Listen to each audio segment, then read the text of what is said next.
placer reunirnos de nuevo contigo, Varda. Estamos dispuestos a escucharte y a aprender más sobre estos pueblos en los que se hablaba yidis, en los que se vivía la cultura del yidis. Hola, Raquel.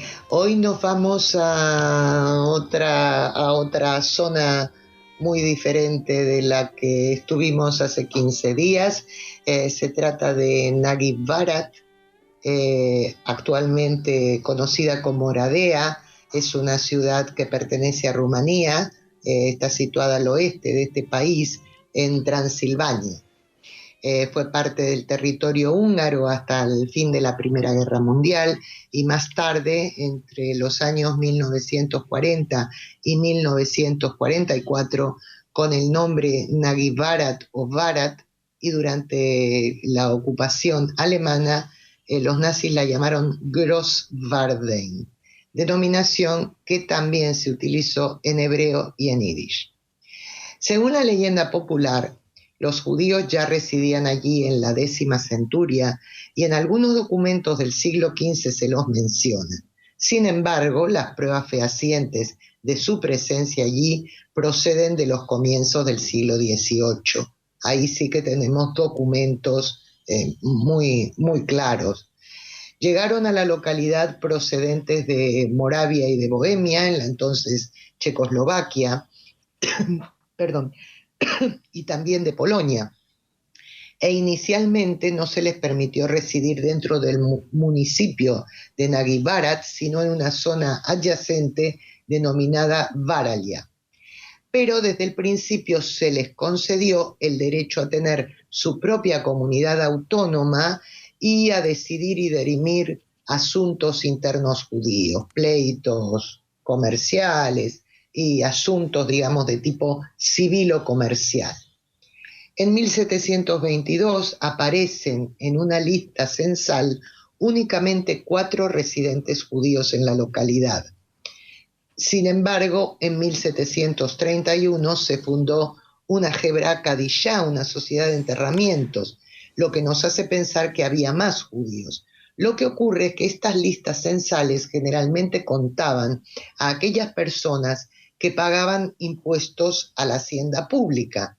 Por lo tanto, podía haber una cantidad mayor de personas, solo que no eran contribuyentes, o porque sus ingresos no eran lo suficientes, o por cualquier otra razón por la que no contribuían con impuestos al gobierno. 5 años más tarde se registran 10 familias judías, incluido un hazán, un cantor litúrgico, porque rabino, por lo visto, todavía no tenían. El permiso para construir la primera sinagoga data del año 1787, o sea, de finales del 18. Y en 1812, unos años después, se construyó otra y más tarde habría también una tercera, lo que nos da idea de que iba creciendo la población.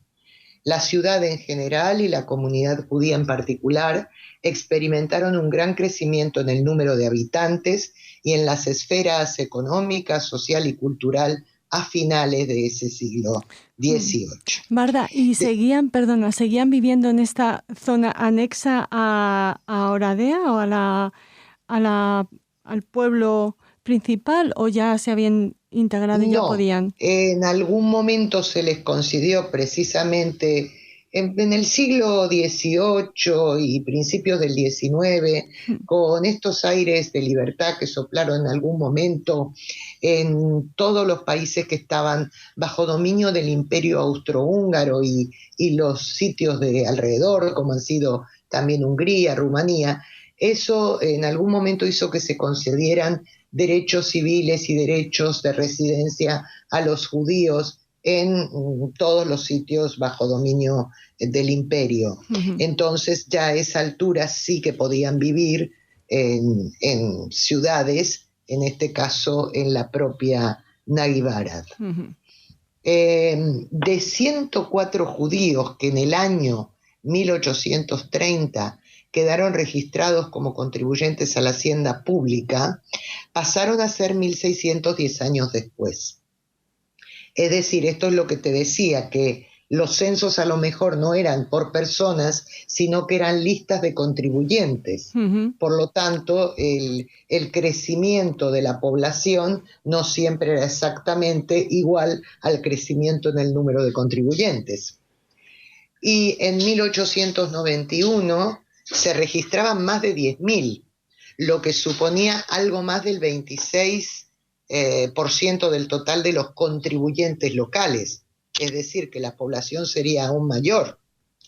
La comunidad judía continuó creciendo en el siglo XX hasta llegar a ser más de 21.000 personas en 1941, es decir, durante la Segunda Guerra Mundial, aunque la proporción comparada con el total de vecinos descendió hasta el 23%, lo que nos hace pensar que creció mucho también la población no judía. Tras Budapest, es decir, la capital de Hungría, Várat fue la segunda comunidad judía húngara en número de miembros y en influencia. ¡Wow, qué importante dato! Lo desconocía. Sí, sobre todo porque, en fin, Transilvania es una zona, el oeste de Rumanía está alejado, digamos, de lo que es la capital, o sea que tenía realmente mucha influencia en su zona. La ciudad fue un importante centro de industria alimentaria y los judíos contribuyeron mucho a ello, sobre todo como emprendedores en actividades como la molienda de grano, la destilación de bebidas, y en otras áreas, tanto industriales como comerciales, dirigieron empresas como aserraderos, industrias químicas y fábricas o tiendas de textil y de cuero. En la original comunidad ortodoxa de Nagi Barat surgieron durante el siglo XVIII grupos disidentes que reclamaban reformas y modernización. Y las disputas entre miembros que sustentaban distintas posiciones culminaron con la fundación de una comunidad separada que seguía las ideas y el ritual de lo que hoy se denomina corriente conservadora o masortí, que es, digamos, una modernización en relación a la ortodoxia. También se creó en algún momento una comunidad reformista que es todavía más abierta que las dos anteriores, pero en este caso la trayectoria fue muy breve, tan solo estuvo esta comunidad vigente entre 1848 y 1849. Un buen número de judíos de Nagi Barat eran laicos, muchos de ellos asimilados, incluso en matrimonios mixtos, pero también había adeptos al hasidismo, como el rabino que ofició en la comunidad ortodoxa entre 1873 y 1911. La trayectoria de las comunidades ortodoxa y conservadora llegó hasta la Segunda Guerra Mundial. Ambas mantuvieron instituciones tradicionales de educación y solidaridad. En el caso de la comunidad ortodoxa mantenía escuelas primarias y secundarias, una yeshiva o escuela religiosa de estudios superiores, un orfelinato y un comedor social. También tenía una nutrida biblioteca donada por una familia de notables pertenecientes a esta comunidad de apellido Ullman, que hoy está alojada en la Universidad de Harvard, lo que nos da una idea de la importancia y el número de libros que contenía o que contiene esta biblioteca. Por su parte, la comunidad conservadora fundó un hogar de ancianos, otro orfanato para niños y en 1920 un instituto de estudios secundarios con dedicación especial a las ciencias. En Nagi Barat había también un hospital judío. En el año 1910, el 97, casi el 97,5% de los judíos locales declararon que su lengua materna era el húngaro. Los judíos, y sobre todo los pertenecientes a la burguesía ilustrada, fueron uno de los principales motores de la cultura y las artes de la ciudad. La suya fue una contribución importante, particularmente a la literatura y al periodismo. Y se mantuvieron fieles a Hungría, incluso cuando tras la Primera Guerra Mundial, en 1919, su ciudad pasó a ser parte del territorio rumano y la comunidad judía fue declarada minoría étnica. Ahí es cuando empezaron a llamarla Oradea. Este es el nombre rumano y el que tiene actualmente. Y que yo me había adelantado antes, perdóname. No pasa nada. Es que sí, ya nos por eso explicar, es más fácil sí. de pronunciar. No, sí, y además el rumano es una lengua latina. Y además nos suena más por el personaje del que nos vas a hablar luego, Varda. Exactamente, sí. En el año 1927, en el marco de una serie de protestas y manifestaciones estudiantiles, varios líderes canalizaron el fuerte antisemitismo rumano, organizando disturbios cuyo trágico saldo fue el de varios judíos asesinados y ataques y saqueos a las sinagogas. Las manifestaciones antisemitas bajo gobierno rumano se sucedieron entre 1919 y 1940. Esto tuvo como consecuencia el cese de la asimilación, el aislamiento de la comunidad, es decir, la comunidad se volcó sobre sí misma porque en épocas anteriores de apertura y de integración en la sociedad en general, efectivamente hubo más asimilación y más, movilidad hacia arriba en la sociedad en general, pero ante los ataques antisemitas obviamente se retrajeron. Y también, además de aislarse en sus comunidades, creció el sionismo, sobre todo de carácter religioso, con adherentes al movimiento Mizrahi y al Partido Nacional Judío. Por su parte, los judíos asimilados se identificaban con el Partido Nacional Húngaro, es decir, ninguno era partidario de Rumanía. Muchos judíos también pertenecieron al Partido Comunista, cuando aún era legal, y algunos de esta formación fueron concejales electos al ayuntamiento de la ciudad. Durante la Segunda Guerra Mundial, Nagyvarad volvió a pertenecer a territorio húngaro. Con el nuevo régimen del almirante Horthy y su apoyo a la Alemania nazi, en 1941 fueron expulsados y entregados a los alemanes 20.000 judíos que no tenían ciudadanía húngara. Todos fueron asesinados en la localidad ucraniana de Kamenets-Podolsky, un sitio que hemos visitado anteriormente en la geografía del Yiddish, como recordarás, Raquel. Uh-huh. Las medidas discriminatorias y restrictivas se multiplicaron: obligación de llevar cosida una estrella amarilla en las ropas, confiscación de bienes que incluían cosas tan absurdas como radios, bicicletas, ropa de abrigo y, por supuesto, joyas y propiedades inmuebles o negocios. Hubo instauración de toque de queda, etc. Alcanzaron la cúspide con la creación de uno de los mayores guetos de Hungría, que se estableció en mayo de 1944, con el país ya ocupado por los nazis. Porque estos resolvieron invadir al país cuando advirtieron que el gobierno que había sido colaborador de ellos, el gobierno del almirante Horthy, al ver que la guerra estaba a punto de perderse, comenzó a maniobrar para acercarse al bando aliado. Entonces los alemanes invadieron Hungría. Horthy cedió a sus exigencias y nombró un gobierno absolutamente afín al nazismo. En el gueto de la ciudad llegaron a vivir 27.000 personas. Además, había otro gueto más pequeño que albergó a 8.000 judíos procedentes de las poblaciones de los alrededores. Las condiciones eran terribles: hacinamiento, escasez de agua potable, y esto lógicamente propiciaba que se extendieran las enfermedades, faltaban alimentos y había continuas redadas y saqueos de bienes llevados a cabo con extrema crueldad.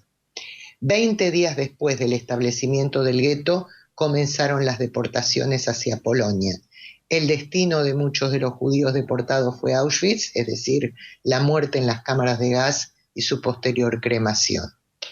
En el año 1947, los judíos que residían en Oradea eran unos 8.000. Entre ellos había sobrevivientes de los campos y judíos procedentes de otras zonas del país que habían emigrado hacia allí. La comunidad fue refundada aunque el número de residentes judíos fue disminuyendo por la emigración a otros países, entre ellos a Israel. De modo que al inicio de la década de 1970 solamente quedaban unos 2.000 que se identificaban como judíos. 3 sinagogas seguían siendo en ese momento las únicas expresiones judías de la ciudad, ofrecían servicios de Shabbat y de las festividades, y había también un restaurante kosher. En el año 2002, que es el último dato de judíos viviendo en la ciudad, había 172 únicamente. Y bueno, como siempre hacemos, vamos a contar en este caso la historia de una nativa, la triste historia de una jovencísima nativa.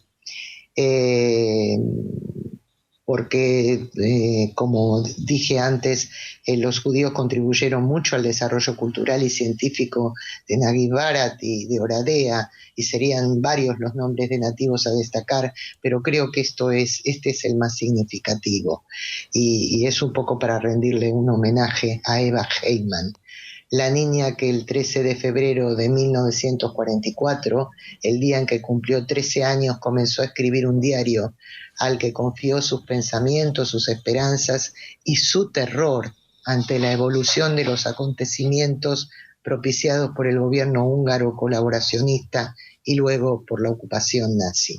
Claro. Sus anotaciones abarcan 4 meses nada más, las últimas ya encerrada en el gueto de la ciudad. Eva no concluyó su escrito por propia voluntad, sino que dejó su diario atrás, quizás deliberadamente para que sirviera como testimonio, cuando fue deportada como todos los habitantes del gueto con destino a Auschwitz el 30 de mayo. Hasta el 17 de octubre de ese año, Eva vivió en el lager C de Auschwitz, situado por detrás de los crematorios. Ese día, y ante el imparable avance del ejército ruso, Mengele realizó su última siniestra selección.